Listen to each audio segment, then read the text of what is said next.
And welcome back to the Hot Lap. We are doing the Canadian Grand Prix preview for 2024. We'll be looking at when the race is on. We'll be looking at the track. We'll be looking at the drivers and all of their stories coming into the Grand Prix. Who do we think is going to do well? Who do we think is, well, not going to do particularly well?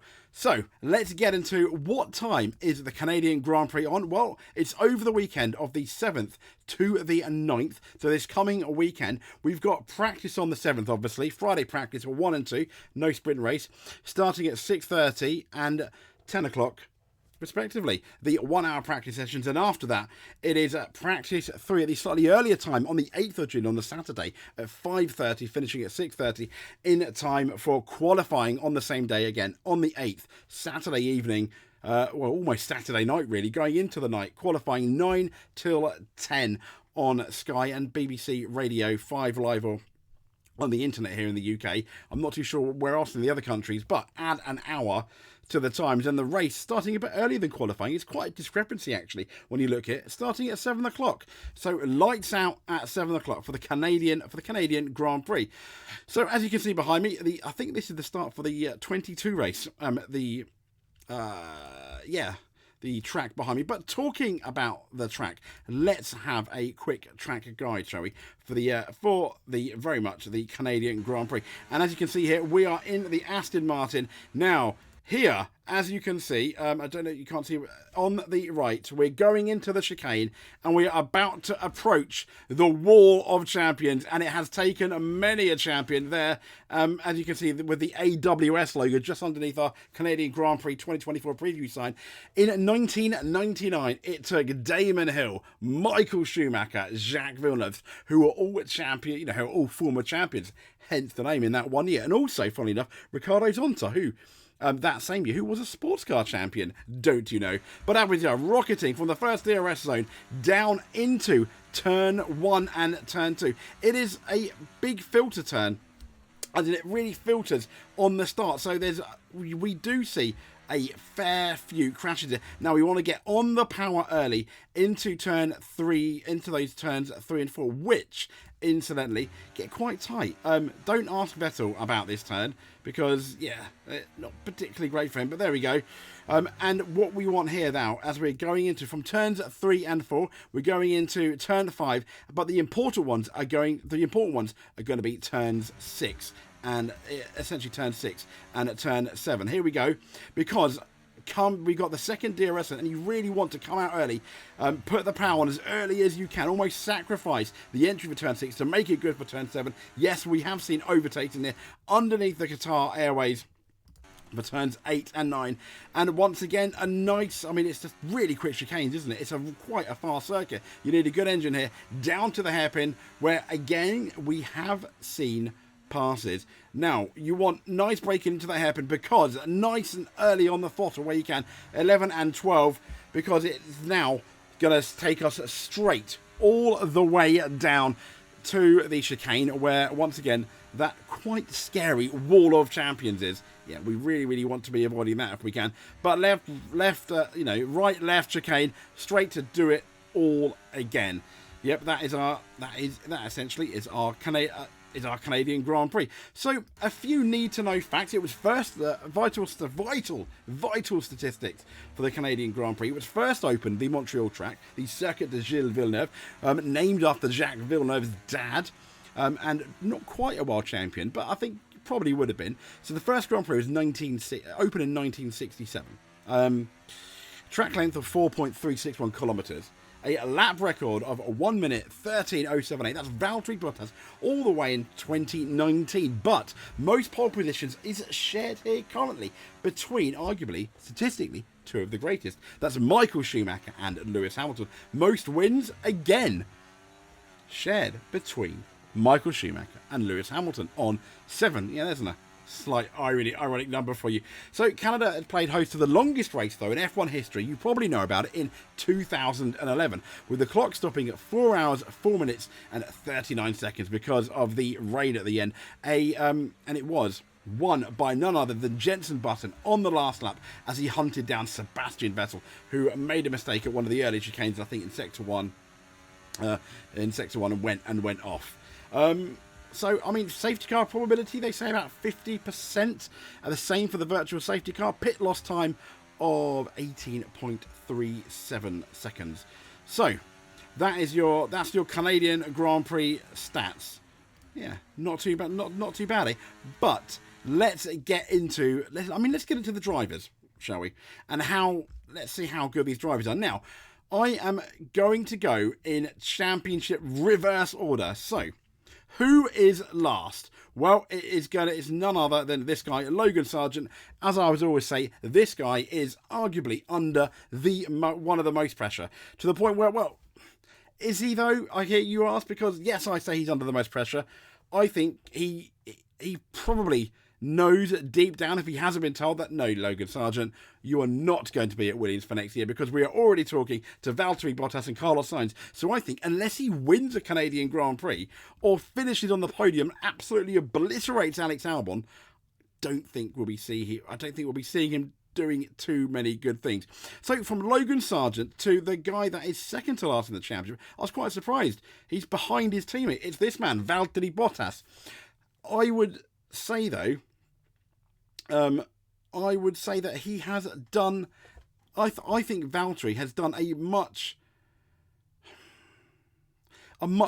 better job than his teammate. It's just that the Kick Sauber team, with their bizarre pit stops and issues that they've had going on, he hasn't really been able to show. Which is why I think still Williams are, let's be fair, very much talking to him. But 19th in the championship is Zhao Guanyu, and I think he is doing a solid job. But unlike Bottas, I don't hear anyone saying, yes, we really, really want Zhao Guanyu. And I still think the Stake F1 team, they have the Ferrari power, which can be quite handy at times. It'll be interesting. And I think they might score a point, but I think they're going to need one of those Canadian Grand Prix with a bit of luck, really, if I'm honest. Smidging of luck. But those are all, they're 19th, 20th and 21st, the drivers we've already looked at, and they are the ones on currently 0 points, which is not particularly great. But the guy that scored 1 point in Monaco, in spite of his teammate, Pierre Gasly. Now, the interesting thing about Pierre Gasly is he has not done as well as his teammate, despite his teammate being very much in the doghouse. I think he now the team seem to be behind him a bit more. If you look at the media, he really does need to. He needs to put his foot down and start doing to Ocon what he did. Doing to Ocon what he did to Ocon in 2023, basically. Otherwise, I'm not saying it's game over, because I think he's going to be re-signing for Alpine, but I don't expect Alpine to be too strong here. They've got the weakest engine. This is very much a straight line. Not your out-and-out power circuit, but power circuit and really good, less tracky aerodynamics. Two things which I don't quite think the Alpine is particularly very good at, sadly. So from one guy that has 1 point to another guy that has a point, it's Mr. Kevin Magnussen, villain of Monaco, if you will. And luckily, he didn't get a race ban. What on earth is going to happen? I expect when he comes into the weekend, a lot of people are going to talk about the fact that this guy does not have a race ban. And I think the pressure is going to be on Kevin Magnussen to not have an incident. Now, the interesting thing is, for dear old Kenin Magnussen, as I can see there, I spelled that wrong. But the interesting thing for Mr. Magnussen is he still going to be as aggressive? I love the fact that he's aggressive. He just goes over that line a bit too many times. Can he stay within that line and still be the Magnussen that has won him a lot of fans? Fingers crossed. So also on 1 point is Pierre Gasly's teammate, Esteban Ocon. If the one man that may be slightly less popular than Kevin Magnussen, just depending on who you're talking to going into the Canadian Grand Prix, the focus a lot is going to be on him, is because he has said he's going to Canada, despite consequences, as his I think at the time his race director stated, I believe, over French TV. Which I don't think was you need to calm down, really. In hindsight, maybe it wasn't the best thing to say, but I digress. So Esteban Ocon in the doghouse, he's going to need a solid weekend where he needs to destroy Pierre Gasly, because if he is out of that Alpine team, as a lot of people have suggested next year, he needs to show that he can do really, really well. He needs to show how good he really is. So from Esteban Ocon to 15th in the championship is is this guy here, Alex Albon. He has scored. He scored points. He scored points. He scored points now, all 2 of them. Really, really solid result in Monaco. But once again, as I said, he's been disappointing up until the Monaco Grand Prix. So hopefully those points is going to be a turnaround for Williams. Normally you'd say Williams will do really well here with their draggy car. I mean, that's almost a tradition now. The issue is that Williams don't have that draggy car anymore. So I have no idea where Williams are going to be. I think they'll be 3rd from bottom, or 7th, the 7th or 8th maybe fastest car at the weekend. They may struggle to get into Q3. Having said that, Canada is one of those crazy races where anything can happen. So it wouldn't surprise me if Alex Albon did end up getting a point. Once again, we seem to have the same talk about this guy going into a weekend. As always, pressure's on Daniel Ricciardo. He needs to do better than Tsunoda. He's currently not, unless it's obviously a Chinese sprint race. I can't say anything more. I mean, he's got 5 points in the championship. Yuki Tsunoda has got 19. Yes, you can make an argument. He's been a tiny bit unlucky, but not the difference between 5 and 19 points unlucky. Daniel Ricciardo needs to have a good weekend. I'm beginning to lose faith. This is a track he knows quite well. He's won at this track. In fact, this was his first victory back in 2014. I think he can win. Again, given a right car, given the right circumstance, I still have the faith. He's not going to win in a Visa Cash App RB unless we have an absolutely mental race, absolute crazy race. But I think he's capable of points. I think he's capable of beating his teammate here. I think, and if I'm proven wrong again, I think I'm going to start losing the faith in Ricciardo, which is kind of like really sad. In 13th place in the championship with 6 points, one more than Ricciardo's 5, is this guy here, one of the MVPs of the year. I think he's taking this car. He's out-qualified this car where it really should be. Absolutely stunning performances and really solid race performances. Over the last year and this year, he's put Kevin Magnussen to shame, who, I think at the time, you could make an argument, kind of put Mick Schumacher to shame, albeit there's lots of question marks over how that team was run. I'm not having to go good to Steiner. It was just people have come out and there's been a few questions, but I digress. That's in the past. Nico Hülkenberg, I think the Haas could well do well here. I wouldn't be surprised if he ended up nicking that 10th, 9th place. Bear in mind, the Haas has qualified really, really well here before as well. So I think a strong weekend from Nico Hülkenberg. 3rd to 12th in the championship. It's funny enough, still Ollie Behrman, but we're not going to be talking about Ollie Behrman. We're going to talk about maybe a slightly less talented, but not rookie anymore. That's going to be this man here, Lance Stroll, at his home race. To be fair to Lance Stroll, he's currently on 11 points, in 11th place in the championship. He has done better than Alonso. He's really showing up Fernando Alonso, isn't he, at the moment? It's like, Fernando, where are you? What has happened to you?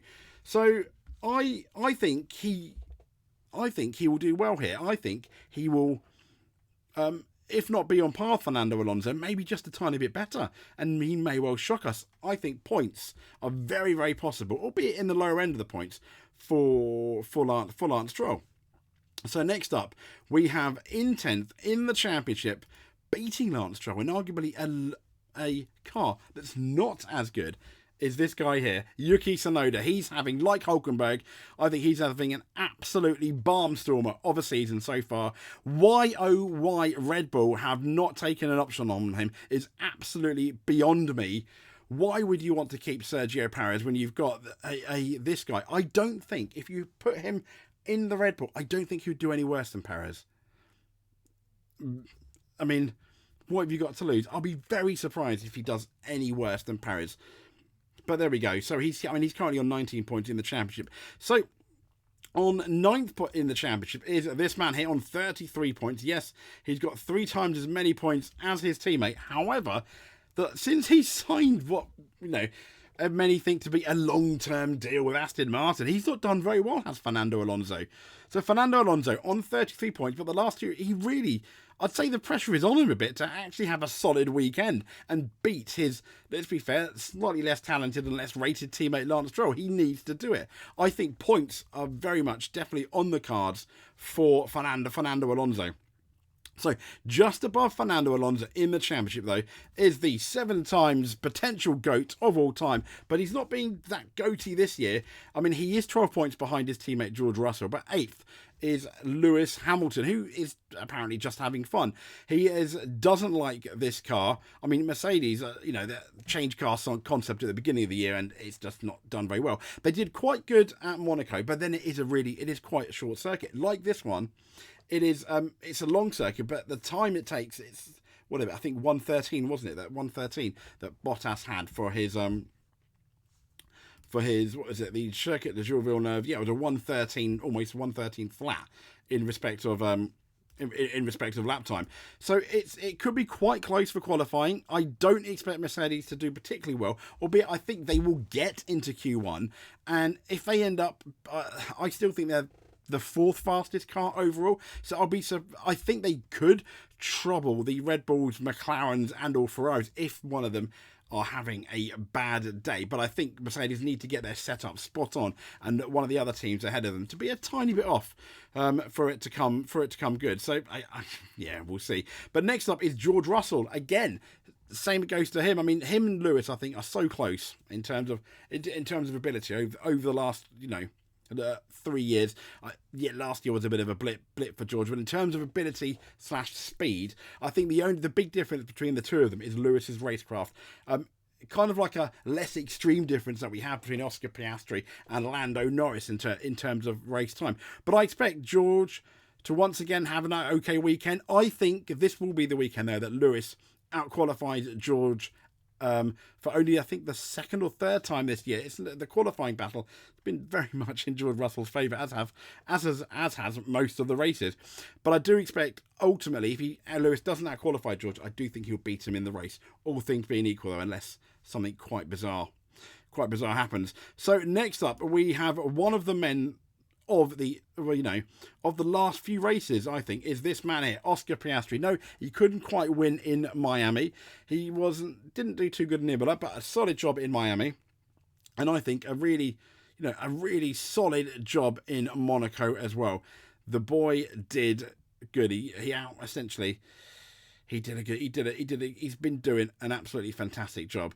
Did Oscar Piastri. So well done. I think, again, he could win the race potentially. I don't think that's completely out of the question, albeit I think Red Bull, because it's such a fast track, could be favourites. That all depends on how their car handles those curbs. I do think he could. He is a potential winner, though. Is Oscar Piastri. But let's go from one teammate to another teammate who I'd be very surprised if he wins, is Sergio Perez.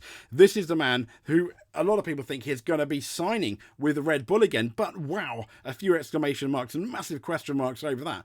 Because you've got Carlos Sainz, you're not signing Sainz. Is it because Max Verstappen is in the team, they don't want to upset anyone?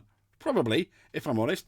But yeah, Sergio Perez, I say the pressure's on him. He had an absolute shocker of a weekend in Monaco. First corner was not his fault, but then he qualified all the way down in 18th. I know the Red Bull were struggling. And now, as I've been saying, he can't just finish 3 or 4 tenths behind Max and expect to be second or thereabouts, because it is now a lot closer. This is going to be a weekend where Perez is under the spotlight, under a lot of pressure, I feel. So it's going to be interesting to see where that is all going to pan out. Perez on 107 points, but the guy ahead of him, Carlos Sainz, on 108. Once again, I think he's doing a solid job. Had a good start to the season. I don't want to say he's fizzled out a bit. I just think Charles Leclerc's woken up and decided to become Charles Leclerc again, rather than Carlos Sainz losing any ability. And I think Leclerc's win in Monaco is really going to do him well with that home win. So it's going to be really interesting to see which of these two are going to be on top. I think if Leclerc can beat Sainz for the next 2-3 races, that might be it for the season in terms of overall. I think Leclerc will have the upper hand. I still expect Carlos Sainz to beat him though. But I think that's going to be really telling over the next 2 or 3 races. And Ferrari, I think, are going to be one of the favourites, along with Red Bull, for the race. Closely followed, I think, by McLaren. I think a lot of it's going to depend on how good or not good those Red Bulls are. But, somewhat surprisingly, 3rd in the championship, and you would not have guessed this at the first race, is Lando Norris. 3rd in the championship at 138 points. Sorry, no, 113. No, that's Leclerc on 130 points in third. This guy has done really well. He's absolutely, once again, having... He started off as he finished last season, which is something that I expected Oscar to do a bit better initially. Oscar's suddenly come good. This guy's been good throughout. I don't know what more now you can ask from him in terms of his speed. The only thing is a bit more aggression we need to see in the race. But since I mentioned that even since Miami, we've not really been allowed that. You saw how aggressive Oscar was, for example, on Carlos Sainz at the first Monaco start, saying, you know, I'm coming through whatever, mate. That was my really bad Australian accent. But yeah, and we want more of that from Lando Norris. But once again, a potential race winner, along with Carlos Sainz. So from Charlie Leclerc, yeah, this guy here, I think he could win again. I think it could be between him and Max, albeit it's going to be interesting to see how good the McLaren boys are and how close Sainz is to Charles Leclerc. But at the moment, I feel that he is on a roll. He's potentially the stronger of the Ferrari drivers going into Canada. If we have a weekend where, yes, he doesn't make any mistakes and nothing is wrong with the Ferrari, I think at least on the front row, he'll end up getting the qualifying, what could be quite an interesting race. So, world champion-elect, yes, I still think this guy is the favourite for the world championship. The only issue being for dear old Max Verstappen is how good that Red Bull is going to be over the curbs. I mean, Helmut Marko came out and suggested they may struggle, so it's not in terms of Max's ability. We know he's one of the best, but as I said, if the car's not up to it, there's only so much a driver can do to make the difference. I still think Max is just favourite going into third, even if he doesn't qualify on pod. If he can get in the front two rows, I still think with that and the Red Bull strategy, they could potentially be the favourites. Weather may play a role in terms of like maybe the rain. It's a bit too early to tell what the weather's going to be doing a week out though. But yeah, Max Verstappen, I think very much our favourites going into the Canadian Grand Prix weekend. So that's pretty much it for our preview. What I will say though, a quick look at the Constructors' Championship where Red Bull are on 276 and Ferrari on 252. I know, that's less than a win in between them. So I do think Red Bull come into the Canadian Grand Prix after, let's be fair, yes, they won Imola, but since Miami, the last three races, very lackluster, un-Red Bull-like performances. Meaning, people thinking, do we have a World Championship on... Do we have a potential World Championship fight? We might do. I think we won't be able to tell though till maybe for the next three, within the next three races. For example, we've got Canada, and then for example, I think we've got Spain at some point coming up. Which, if your car goes well in Spain, you're good for the rest of the season. So they say. Anyway. That has been our preview for the Canadian Grand Prix. If you would like to see more and keep up to date on the news, all the F1 news, give us a subscribe. We'll be doing our Rally Fallout probably tomorrow or the day after for the Rally Italia. We have a brand new F1 game series starting, I think, on Monday or Tuesday. So stay tuned for that and stay tuned for more news coming into the Canadian Grand Prix. We will speak to you soon.